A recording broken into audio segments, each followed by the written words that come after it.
오늘은 믿는 자가 되라 라는 제목의 말씀을 우리가 함께 나누기 원합니다. 우리가 지난 주일 우리는 사망 권세를 이기시고 부활하신 부활의 첫 열매가 되셔서 우리에게 부활의 소망을 갖게 하신 예수님의 은혜를 기억하면서 부활주일로 지켰습니다. 예수님이 이 부활 사건은 십자가와 함께 기독교의 핵심이라고 할 수가 있는 것입니다. 즉 부활이 있어야만 십자가가 참된 의미가 있는 것이고 빛이 나게 되는 것이에요. 그래서 예수 그리스도께서 우리 모든 죄를 담당하시고 십자가에서 죽으시고 또 사망 권세를 이기시고 부활하신 것은 우리가 구원을 얻어서 죄에서 자유함을 누리고 또 영생의 삶과 천국의 영광을 누리게 하시기 위한 것이라고 했습니다. 그러나 예수님께서 이미 여러 번 예고하셨음에도 불구하고 처음에는 예수님의 이 부활을 제자들조차도 믿지 못하였음을 우리가 성경을 통해서 알 수가 있습니다. 누가복음 24장 11절 말씀에는요. 부활하신 예수님을 만난 여인들이 말을 전해 주었을 때 제자들이 이 말을 믿지 못하고 그 말을 허탄한 말로 들었다고 말씀하고 있어요. 즉 그들이 헛소리를 하고 있다. 지금 너무 슬퍼서 헛된 말을 저렇게 하는 거다라고 이렇게 생각했다는 거예요. 그런가 하면은 마태복음 28장 16절 17절 말씀에는요. 예수님의 11 제자가 말씀하신 대로 갈릴리로 이제 가게 돼요. 갈릴리에 가서 예수님께서 말씀하신 산에 올라가서 예수님을 만나고 그분께 경배하였습니다. 그런데 그 중에는 여전히 믿지 않고 의심하는 사람들이 있었다라고 성경이 언급하고 있습니다. 말씀을 보시면요. 11 제자가 갈릴리에 가서 예수께서 지시하신 산에 이르러 예수를 배웠고 경배하나 아직도 의심하는 사람들이 있더라라고 말씀합니다. 사람들이 있었대요. 믿지 않는 사람들이 아직도 있었다는 거예요. 부활하신 예수님을 만나서 경배했음에도 불구하고 그 중에 섞여 있는 사람들 중에 예수님을 믿지 않는 사람들이 있었다는 거죠. 눈으로 직접 예수님을 보았지만 여전히 믿지 못하였다는 것입니다. 제자들이 예수님을 믿지 못한 이유가 무엇일까요? 그 이유는 첫째로 그들이 의심을 하고 있었기 때문에 그렇습니다. 예수님께서 이미 부활에 대해서 여러 번 말씀하셨지만 제자들은 그 예수님의 말씀을 믿지 못하고 에이 설마 정말 살아나시겠어? 그런 일이 어떻게 가능하겠어? 라고 이렇게 의심했던 것 같아요. 그렇기 때문에 눈앞에 직접 보이신 예수님마저도 의심을 하면서 저 사람이 정말 예수님이 맞는가 하고 의심하고 있었던 것입니다. 그도 그럴 것이 예수님은요 이전과 다른 모습으로 그들에게 보이셨기 때문이에요. 그래서 엠마오로 가는 두 제자들은 예수님과 직접 이야기를 나누고 함께 길을 걸어가면서도 그분을 알아차리지 못하였습니다. 두 번째로 제자들이 예수님을 믿지 못한 이유는요 그들의 마음이 완악하기 때문이었습니다. 완악하다라는 말의 사전적 의미를 찾아보니까요. 성질이 억세고 고집스럽고 사납다라는 뜻이래요. 성질이 억세고 고집스럽고 사납다. 한마디로 제 성질을 꺾지 않는 그러한 마음을 완악한 마음이다 이렇게 말하는 거예요. 이들은 예수님을 만난 사람들의 말을 듣고도 심지어 눈앞에 나타나신 예수님을 직접 눈으로 보고도 고집스럽게 믿지 않는 마음을 굽히지 않았던 것입니다. 마가복음 16장 말씀에는요. 막달라 마리아와 또 막달라 마리아가 그들에게 전해준 말과 또 시골로 가다가 길에서 예수님을 만났던 두 제자 즉 엠마오로 가다가 예수님을 만났던 이 제자들의 말을 듣고도 이 다른 제자들이 믿지 않았던 거예요. 그래서 이 믿지 않는 제자들을 찾아오신 예수님께서 그들을 꾸짖으신 것에 대해서 말씀하고 있습니다. 마가복음 16장 14절 말씀에 그 후에 11 제자가 음식 먹을 때 예수께서 그들에게 나타나사 그들의 믿음 없는 것과 마음이 완악한 것을 꾸짖으시니 이는 자기가 살아난 것을 본 자들의 말을 믿지 아니함일러라 라고 말씀합니다. 예수님께서는 믿음이 없이 의심하고 완악한 마음으로 부활하신 사실을 받아들이지 않는 이 제자들을 꾸짖으셨어요. 그리고는 그들에게 온 천하에 다니면서 만민에게 복음을 전해야 할 것을 명령하셨습니다. 그리고 16절에 이어서 이렇게 덧붙여 말씀하세요. 믿고 세례를 받는 사람은 구원을 얻을 것이요 믿지 않는 사람은 정죄를 받으리라. 아멘. 주 예수 그리스도께서 우리 모든 죄를 십자가에서 담당하시고 죽으셨다가 이제 3일 만에 다시 살아나신 것을 믿는 자들을, 그분이 우리의 모든 죄를 대신 지시고 사망 권세를 이기셔서 우리를 자유케 하셨다는 것을 믿는 자들에게는 구원을 얻는 축복이 있을 것이지만은 반대로 믿지 않는 자들은요, 정죄함을 받을 것이라고 말씀하십니다. 죄인이다, 즉 죄가 있다라고 인정될 것이라는 거예요. 그런데 가장 먼저 구원의 감격과 영생의 소망을 누리면서 이 복음을 전해야 할 제자들이 완악한 마음으로, 고집스러운 마음으로 의심하고 있으면서 믿지 못하고 있었기 때문에 예수님께 책망을 받을 수밖에 없었던 것입니다. 하지만 지난 시간에도 말씀드렸듯이 부활하신 예수님을 경험하고 난 제자들의 삶은요, 이러한 모습과는 전혀 새로운 삶을 살아가게 되었죠. 이들은 더 이상 의심하지 않았습니다. 부활하신 예수님의 약속을 굳게 믿고 주님께서 말씀하신 것처럼 온 천하에 다니면서 만민에게 복음을 담대히 전하였고, 또 흔들리지 않는 믿음으로 죽을 때까지, 죽기까지 복음을 증거하는 증인으로 살아가게 되는 것입니다. 오늘 본문 말씀에는요, 우리에게 의심의 대명사로 잘 알려진 도마가 등장합니다. 이 도마는요, 특히 예수님의 부활을 믿지 못했던 대표적인 사람이었습니다. 그래서 그는요, 예수님의 손에 난 못자국과 옆구리에 난 창자국에 자신의 손가락을 이렇게 직접 찔러 넣어보고 눈으로 확인하기 전까지는 그분의 부활하셨다는 것을 절대로 믿지 않겠다고 이렇게 말하였어요. 그 정도로 마음이 완악하고 고집스러웠고 의심이 많은 사람이 바로 도마였던 것입니다. 요한은 그가 이렇게 말했던 것은 예수님께서 제자들에게 오셨을 때 그가 함께 그곳에 있지 않았기 때문이라고 이렇게 설명해요. 즉 그가 혼자서 예수님의 모습을 보지 못했기 때문에 믿지 못하고 직접 보기를 원했다는 것입니다. 이 도마의 성향은요, 이 도마의 다른 이름에서도 잘 나타나요. 이 도마의 다른 이름은 디두모라고, 오늘 본문에도 나와있죠. 디두모라고 하는데, 이 디두모라고 하는 단어는 단어를 뜻하는 원어는 디디모스라고 하는 단어예요. 이것은 아람어식 표현입니다. 원래 성경은 헬라어인데 헬라어가 아니라 아람어식 표현으로 이 도마를 디디모스 발음이 어려워요. 디디모스라고 합니다. 이 디디모스의 뜻은 쌍둥이라고 하는 뜻이 있어요. 그런데 이 뜻 말고도 이중성이라고 하는 뜻을 가지고 있어요. 이것은 그가 가지고 있는 신앙의 이중적인 면을 잘 보여주는 그러한 단어라고 하겠어요. 뭐가요? 디디모스가요. 그는 베드로와 같이 인간적으로는요, 매우 열정적이고 그리고 호기심이 많은 그런 사람이었어요. 그래서 이 도마는요, 우리도 주와 함께 죽으러 가자 이렇게 할 만큼 예수님께 대해서 충직하고 열정적인 그런 사람이었어요. 그런데 인간적인 열정과 열심이 있었고 주님을 열심히 따르고 싶어 했던 이 도마였지만 한편으로 그는 영적으로 무지하고 믿음이 없는 사람이었습니다. 그래서 예수님께서 자신의 순환을 예고하시고 이제 내가 너희를 위하여 처소를 예배하러 간다라고 이렇게 말씀하셨어요. 그리고 내가 어디로 가는지 너희가 아느니라 이렇게 말씀하시니까 이 도마가 나서서 이렇게 얘기합니다. 주께서 어디로 가시는지 우리가 알지 못하는데 그 길을 우리가 어떻게 알겠습니까? 이렇게 반문하는 거예요.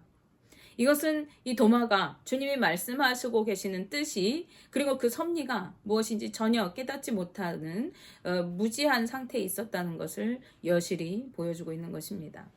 이런 도마는 그분의 말씀을 마음에 두지 않았을 거예요. 왜냐하면 예수님이 무슨 말씀하시는지 모르는 거거든요. 그 뜻을 알지 못했거든요. 그래서 이거를 마음에 새기지 않았을 거예요. 그래서 믿지 못했기 때문에 부활에 대해서 전혀 믿지 못하고 있었을 겁니다.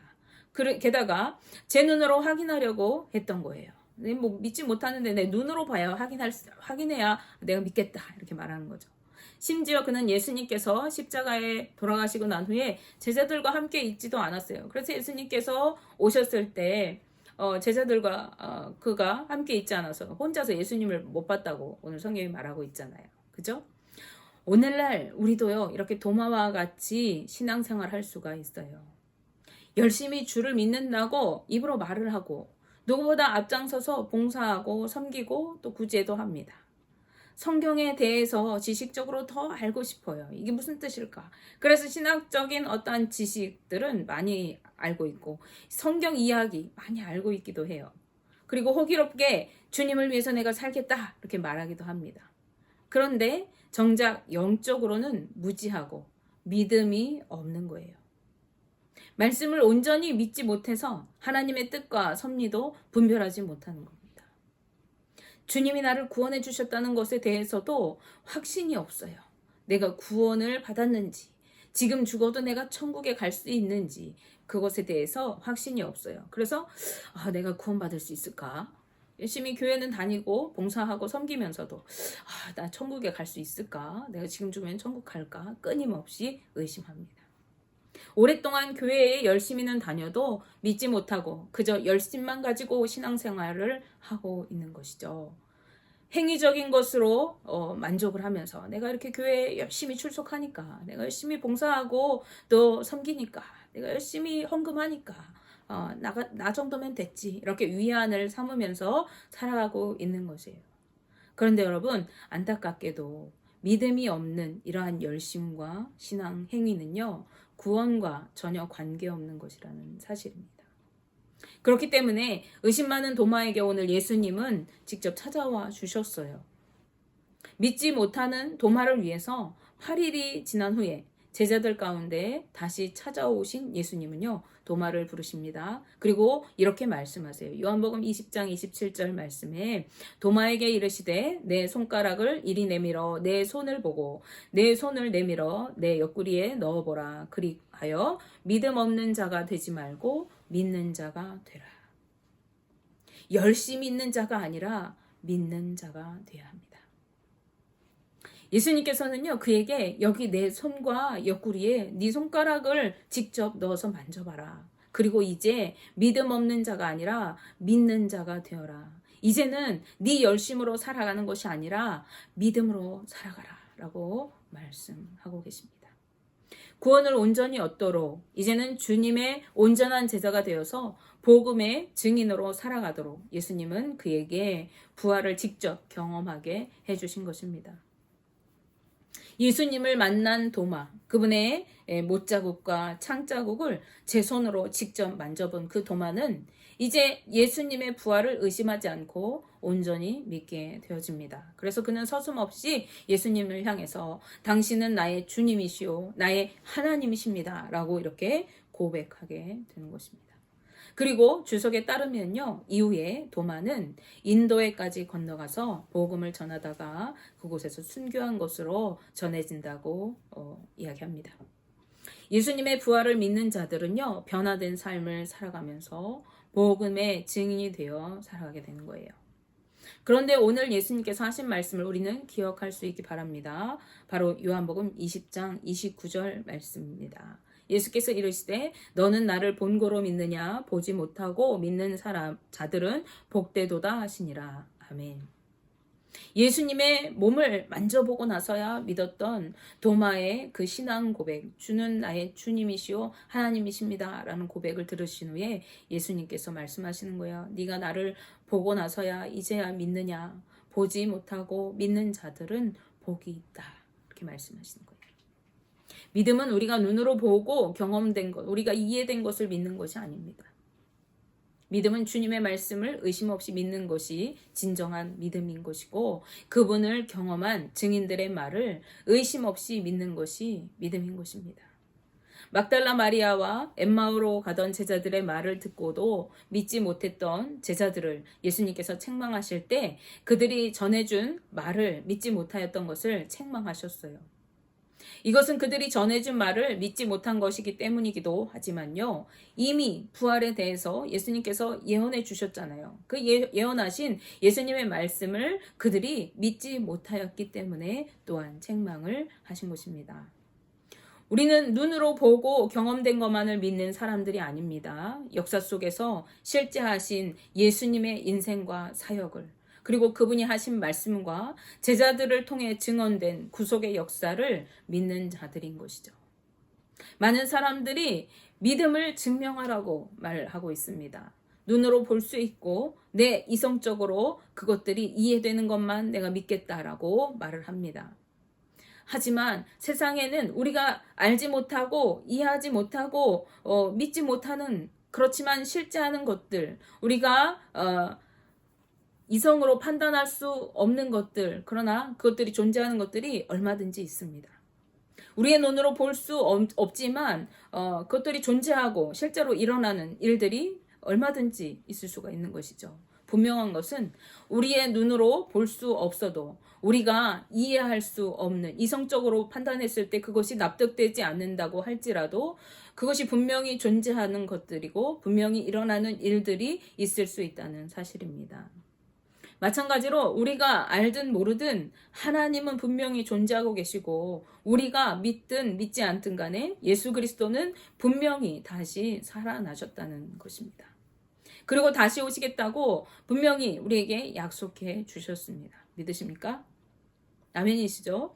이 믿음이 있기에 예수님의 제자들은 그리고 예수님을 믿는 수많은 우리 믿음의 선배들은 목숨을 내어주면서까지 그 복음을 전하면서 살았어요. 그리고 천국을 소망하면서, 영생을 소망하면서 그 소망을 품고 인내하면서 견디는 삶을 살았습니다.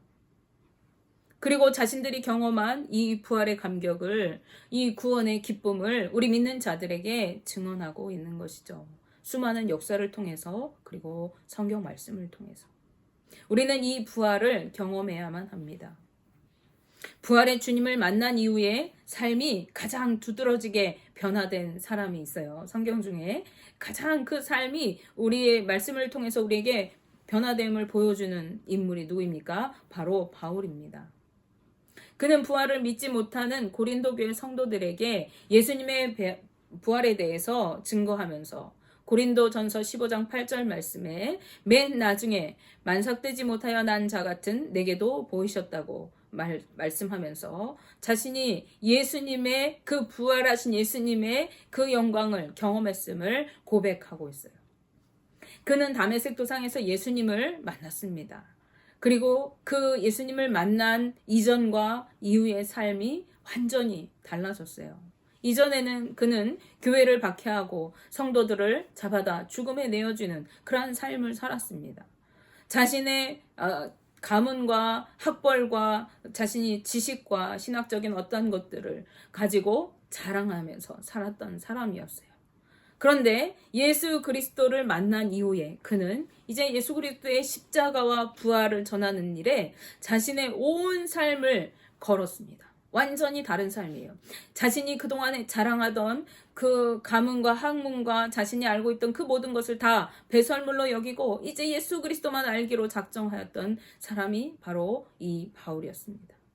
이러한 바울은요, 만일 예수 그리스도의 부활이 없다면 우리의 믿음은 모두 헛되고 우리는 여전히 죄 가운데 있을 것이다, 이렇게 말합니다.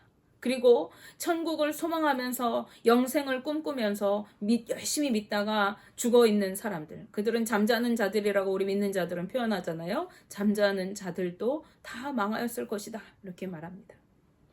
또 우리가 예수를 믿는 것이 단지 이 세상에서 잘 먹고 잘 사는 것을 위해서라면 세상에 속한 다른 모든 사람들보다도 우리 믿는 자들이 더 불쌍한 자라고 말씀합니다. 천국의 소망, 영생의 소망을 품고 인내하면서 믿음으로 살아가고 하나님의 뜻대로 살아가고 섬기고 사랑하고 이웃을 섬겨주는 삶을 살아가고 내 것을 내주어서 형제를 돕고 이러한 삶을 사는 것은 세상에서 돈 많이 벌고 잘 먹고 잘 사는 방법과는 거리가 먼 삶이죠. 그러나 예수님은 우리에게 십자가를 통해서 구원의 길을 열어주셨고 부활의 첫 열매가 되심으로 영원한 하나님 나라를 약속해 주셨습니다. 이 약속을 믿고 살아가는 자들은 반드시 그 나라를 누릴 수가 있는 것이죠. 주님은 우리에게 말씀하십니다. 믿음 없는 자가 되지 말고 믿는 자가 되라. 보지 못하고 믿는 자들이 복되도다. 여러분은 이 나라를 누리고 계십니까? 이 부활을 믿고 살아가고 계십니까? 원하기는 저와 여러분들 모두가 온전한 믿음으로 믿지 않는 자가 아니라 믿는 자가 되어서 영원한 하나님 나라를 누리는 복된 자들이 다 되시기를 주님의 이름으로 축복하며 기도합니다. 기도하겠습니다.